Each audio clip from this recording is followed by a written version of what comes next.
class action, the police were from the beginning in a vulnerable position. To be quite honest, the most difficult to get to the table were the police. And I've grown to understand and respect that difficulty as follows. The police are well-trained professionals who are constantly under siege. That's the definition of their job. When they're doing their job against criminals, they're not very light. They're making decisions, split-second decisions that have to look like that. And the idea that outsiders can come in and tell them how to change, are going to demand of them that they do this or that, is something that I think understandably gets them very resistant. There's a mindset here in Cincinnati and across the country that law enforcement police officers believe that we are the only ones that know what's best for the police. We know what's best for the community. And there's been this mindset and a mentality that has been pervasive across the country that says, community, you get in line for what we want you to do. With the court case on hold, to give the collaborative process time to work, the police department did come to the table. I think it was a good decision on the judge's part, because there can't be any change without dialogue. You know, both parties, both sides of the issue have to be at the table. And when we're in group settings and we have the opportunity to compare apples to apples and oranges to oranges, and I say that, I mean that if you look at best practices across the nation and how do our policies and procedures compare, the only way you can get that information to your customers and our citizens or our customers is by dialogue. You know, what do you expect and how are we performing according to those expectations? And I think that the greatest problem that comes is when we don't dialogue with each other. Is this that from the way? The dialogue itself has at times been hard-hitting and forceful. The African American group refined their goals and aims with their personal experiences close to the surface. The basis of the problem we have in this country is racism. White supremacy. That is what it is. The job of this process is not to end racism. It's not. We're not going to succeed there. Our job is to improve police communications. Absolutely. And when the police knows what is at the root of the problem, then we stand off on an equal. I personally already believe that the police, black and white, operate to support the white supremacy system, to serve and protect the white community, to control and dominate and terrorize the black community. There's nothing about this work of mine that's ever smooth. We're talking about human dynamics, relationships, psychology, history, basic anthropology, economics, all of the disciplines bundled into one, which is conflict. And conflict is something that we all experience every day, every hour. And beginning to learn how to transform conflict into opportunity, to engage conflict, to embrace conflict as a resource for learning, for positive change, is never smooth. As human relationships are never smooth. Of the many events which challenged the smooth progress of the court-inspired collaborative process was a letter written by the Reverend Damon Lynch and addressed to the Friends of Justice. It said, "Police are killing, raping, planting false evidence, and along with the prosecutor in courts, are destroying the general sense of self-respect for black citizens." Reverend Lynch is a high profile in Cincinnati. His influence in Over the Rhine is undeniable. Amongst many other responsibilities, he was appointed to sit on the Mayor's Committee, set up after the April riots, to give voice to his troubled neighborhood. The purpose of the letter was to call for a boycott by business and tourism of the city of Cincinnati. You cannot invest and bring money to invest in the economic vitality of the city that continues to not give justice to over 43% of its population. After the shooting of Timothy Thomas, you had 3 police officers indicted for the murder of not only Tim Thomas, but Roger Owensby. 3 officers indicted. All 3 were let go. 2 were found not guilty. 1 had a hung jury and the prosecutor refused to try the case. Because of those things, the Black United Front reissued actually the letter. This letter was old. Reissued a letter stating that until there is justice in Cincinnati, that you should not come here.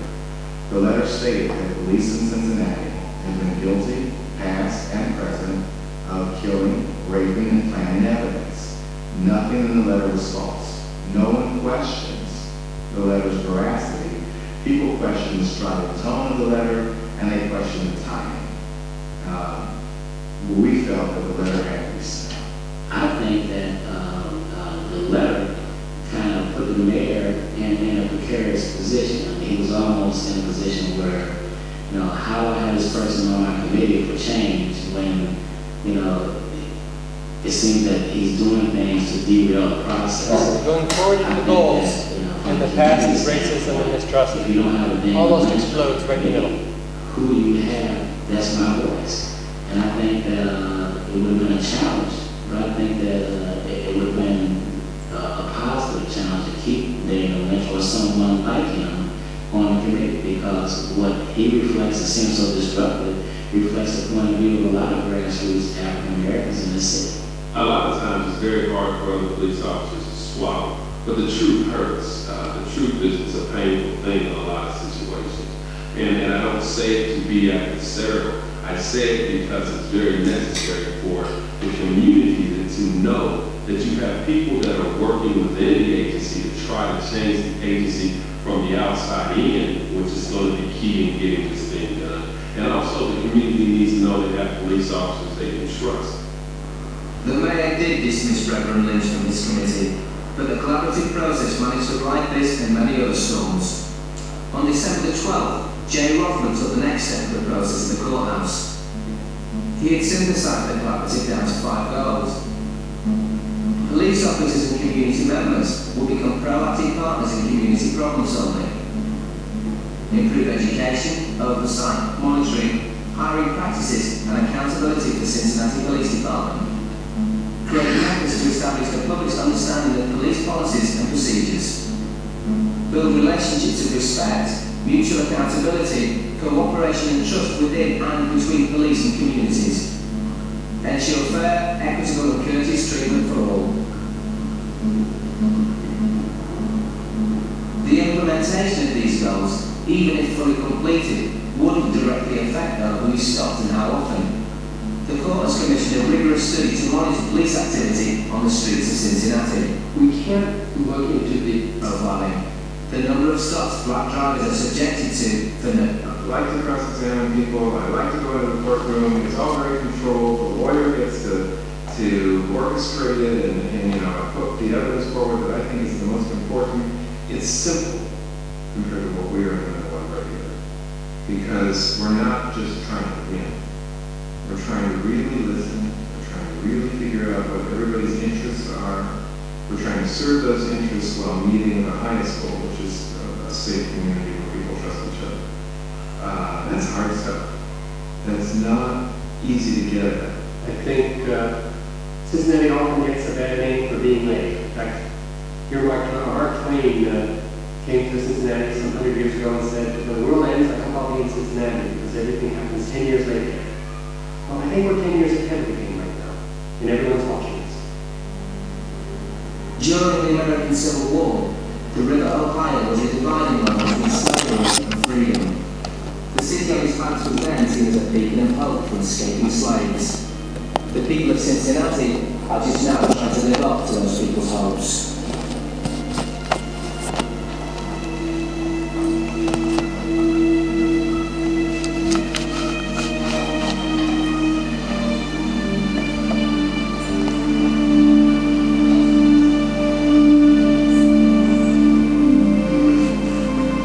Pascal, you want to stop it?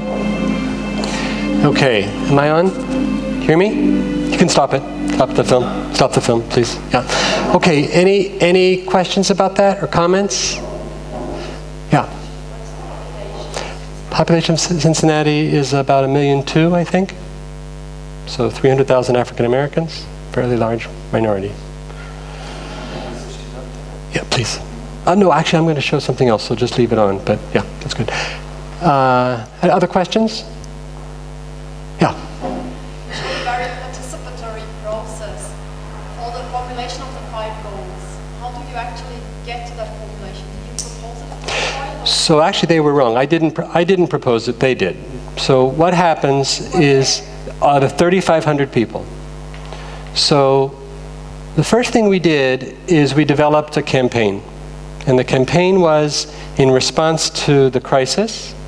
We called it Getting Out the Voice, playing on the idea of getting out the vote. And we had a media campaign, and we invited people to share their ideals for this future.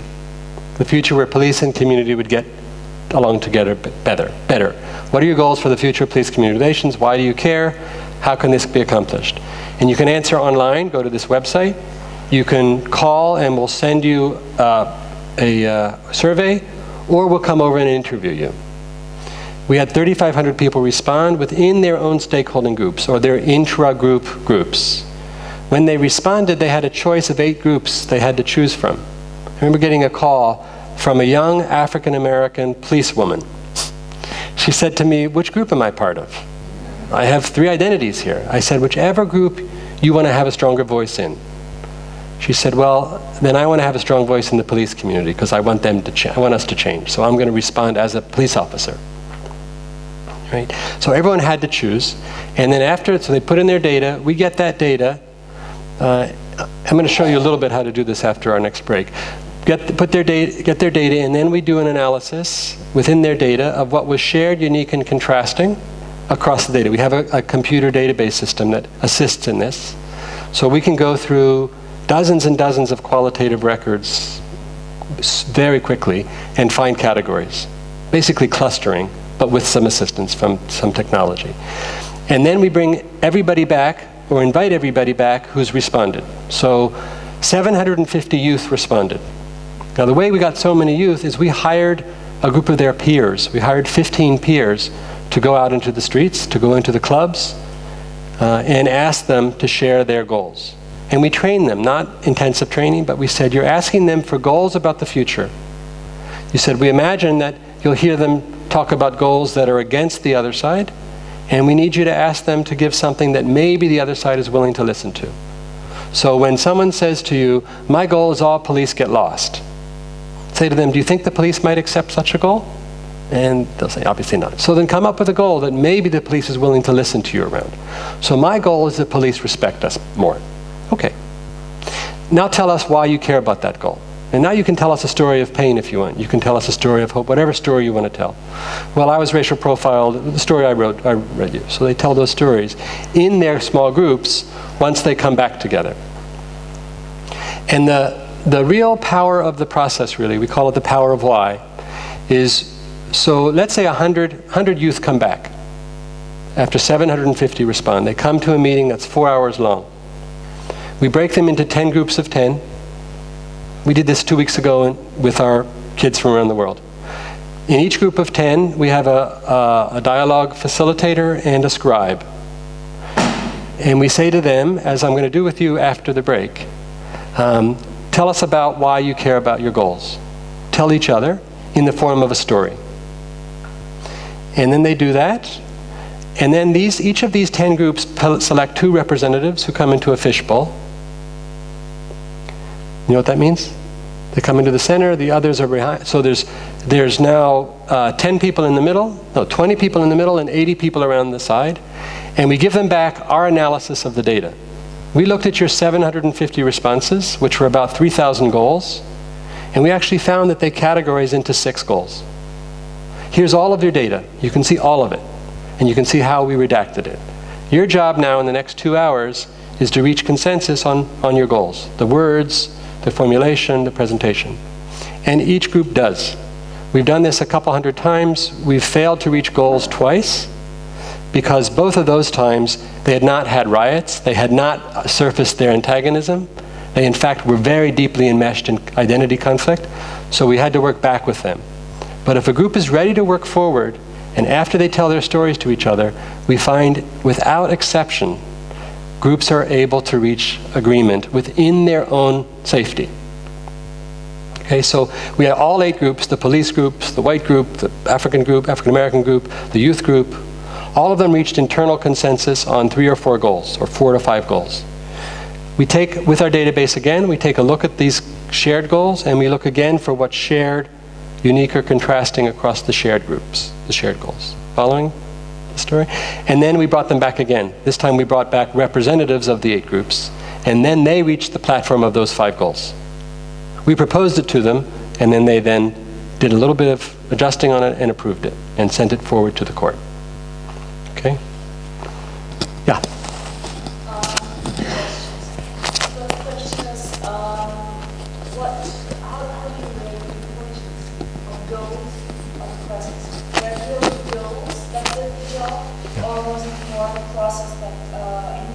Great question. It's a great question. So I want to show you what I've done to try to understand what led to success. And I do believe, and I haven't necessarily believed that over the last 10 years, but over the last couple of years, I believe it was a tremendously successful process. It has changed, in a lot of ways, police practices. It has changed perceptions and reality about how the community feels about the police. When there have been crises, they've been prevented more actively than in the past. The numbers of deaths and crime and disturbance in Cincinnati is changed significantly. So here's my analysis of, I saw 7 aspects of our success. Pascal, will this work, just to put this in?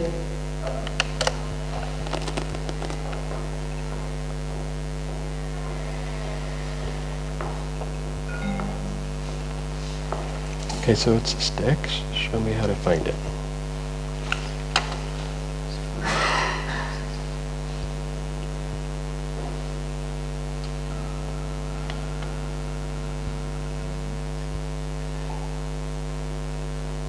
So while he's getting this up, what's the second question you had? The second question would be the goals you mentioned are very, to my impression, was very general goals. In business terms, there would have been some more criteria to be matched for controlling, measuring goals and making it more tangible. Yep. Did you define further sub-goals, sub-objectives, and how did you do it? Did you, as mediator, make suggestions, or was it again a stakeholder process? All right, so here's our biggest failure. The fact is, our process continues from the why stories into the what consensus, falling off, into action planning. Remember, everybody answers on their survey what, why, and how. And the how begins to operationalize the what. And again, our database helps us because it has a genealogical memory. So when someone's individual goal gets grouped into their group goal, and then from there gets grouped into the system level goal, the database brings all of the individual how ideas into that goal. So for goal number 1, which was improve problem-solving policing in Cincinnati, police community problems, problem-oriented policing, we had literally hundreds and hundreds of action ideas from all the participants. And the way this works when we are able to do a complete process is we then bring the participants back and say, here's your goal, here's your why, your values, and here's all your action plans. Start organizing yourselves. Right? So that it moves into, as you say, much more specified and action-oriented goals. It gets organized by this alignment of purpose and by this articulation and clarity of values, but then moves into concrete practice. Well, unfortunately, when we finished our process, we gave our goals to the court. The court then ratified and made a court order out of the goals. And I have to say, these goals kept us engaged. We would have failed many times if the negotiators hadn't said, 3,500 people have set our agenda, we have to fulfill it.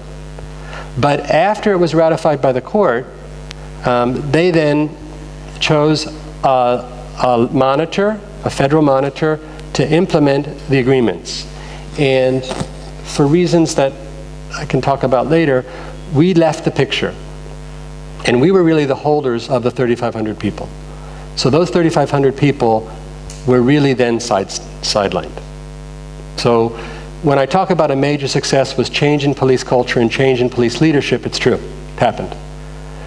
When what could have happened in other projects of ours, what does happen is the community stays involved actively in implementing the goals. That didn't happen. But it's not over yet. There's still activity to try to keep building. One institution that was created was called a Police Community Partnering Center that works on trying to help the community have a larger voice in policy and in practices. Okay, so the specific ideas.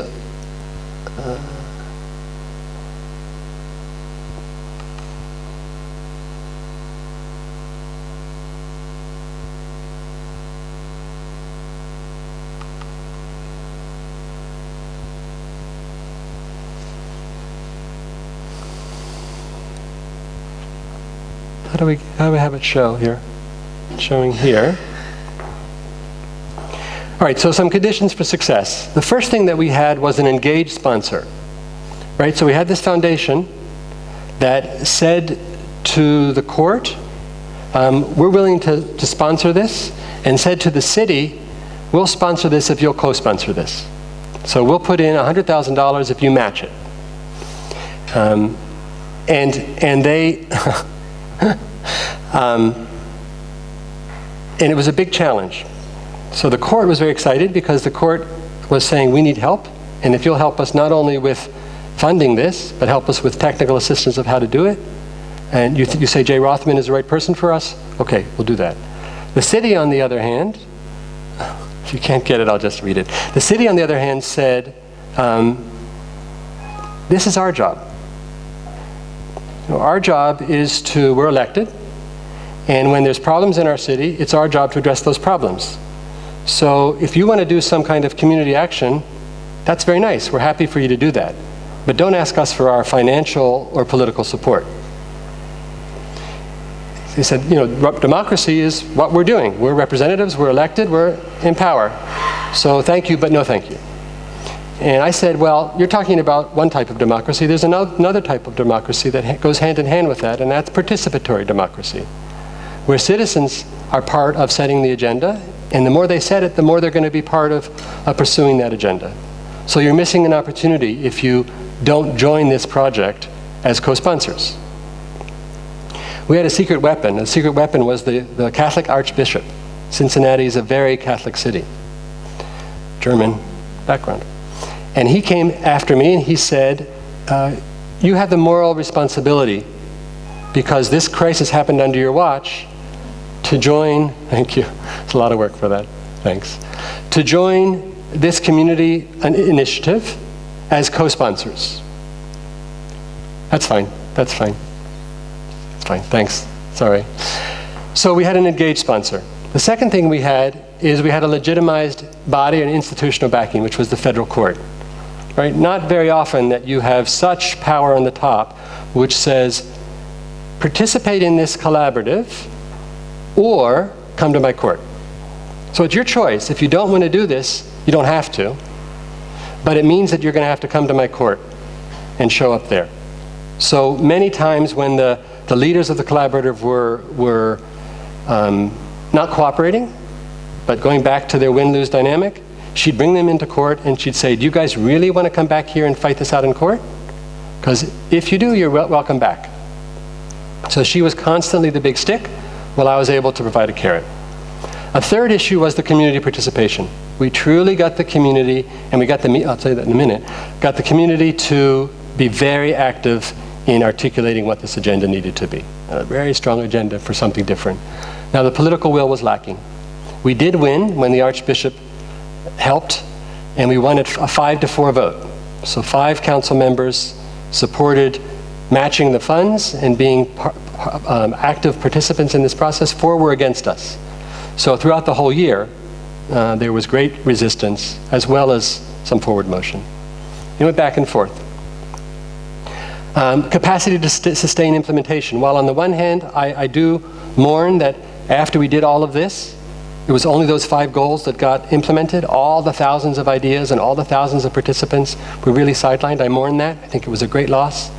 I also believe that because there was a powerful federal monitor who said to the police, we have a federal agreement here, and you have to implement it.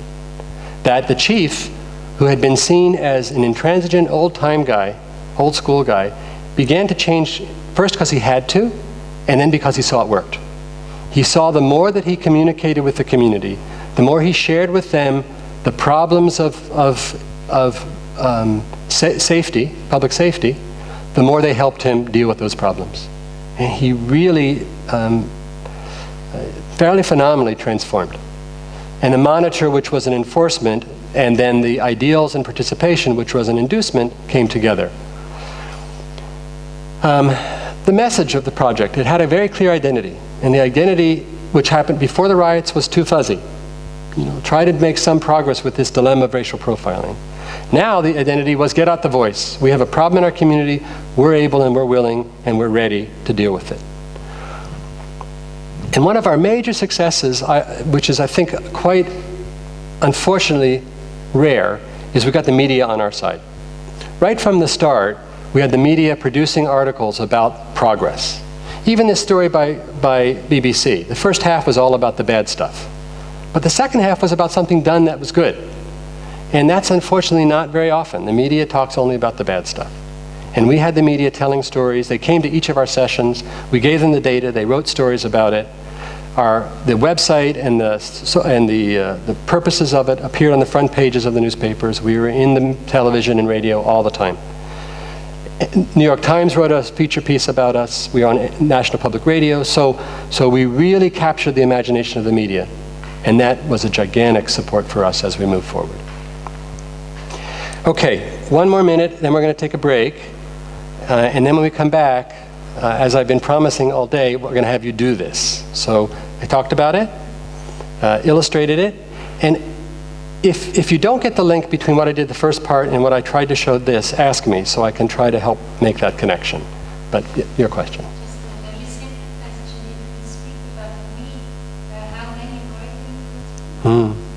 We had 18 staff and we had 40 volunteers. So we were about 70. And that's not including the steering committee. The steering committee was made up of 2 representatives of the 4 parties to the proposed lawsuit. So Black United Front, police command staff, police union, city officials, city leaders, and the American Civil Liberties Union. So we had 5 stakeholding groups and 2 representatives from each were on the steering committee. So altogether we had about 80 people who had some leadership and facilitation role in this. Yeah. In terms of justice, what do you think you were able to see? The initial description describes a conflict which at least includes heavy load of injustice. What was achieved? That's a good question. I believe that we now have an aware police force that in which racial profiling is culturally unacceptable. And before, racial profiling was culturally acceptable, from the leadership down. So I think that's significant. I think that begins to change some norms, and hopefully then reverberates to some extent in a society, which says some norms that accepted racism as what we call structural violence as a way of doing business is no longer okay. We can't do that anymore. I think also in terms of justice, it changed who's setting the agenda. Right? We truly did get 3,500 people to set a new agenda, to say, these are our priorities, this is how we want the future to look. So I think that matters. I think also when it comes to the legacy of racism, right? It's now 10 years. I think if you ask most African Americans and over the Rhine if racism has changed in Cincinnati, they'll say no. I think many of them might say our relationship to the police is beginning to change. And police has been called a tragic profession because basically what they do is they enforce again, what Galton would call structural violence. And it comes to them after it's already been worked its way up through society. So they're addressing symptoms. And so to some extent, we've begun to change the way they're addressing those symptoms. With more awareness, with more consultation. I think I asked the chief, I said, so you're now consulting with the community. Why are you consulting with the community now? He'd say, because I would dare not consult with them now. So have we impacted racism in Cincinnati or in America in any really very clear, linear way? No. Have we begun to create some conditions that first of all make it discussable, almost, and begin to change some norms around it? I think so. I think so. But it's slow and incremental, as we've talked about. You said in your case, there was the police that was first not willing to get involved in this identity process, and then there was the riots, so an escalation of the conflict, and only then they were willing to participate. Do you Well, think there was not quite. The police, okay. Would then be,